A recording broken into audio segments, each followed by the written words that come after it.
नबी पाक अलैहिस्सलाम ने फरमाया गुनाह होता ही वो है जो सीने में खटकता है। आप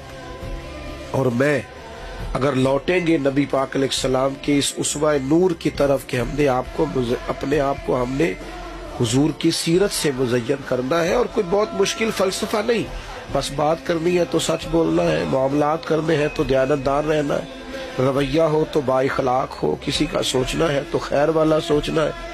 किसी शख्स के साथ हमारा मुकाबला हो तो दुश्मन के मामले में भी कभी सतही तौर पे गिरना नहीं, जुबान से कभी ऐसा जुमला अदा नहीं करना जो महसूस हो कि इसकी पर्सनैलिटी से मैच नहीं किया, शख्स बहुत बड़ा था लेकिन बात बड़ी कच्ची कर गया। अपने आप को थोड़ा समेट के संभाल के रखना है। मैंने मिसाल दी थी कि जिस तरह थोड़ा सा भी कुर्ता ऊपर नीचे हो जाए तो वो तंग करता है, तो इसी तरह आमाल भी जब कमजोर होते हैं तो रूह को तंग करते हैं,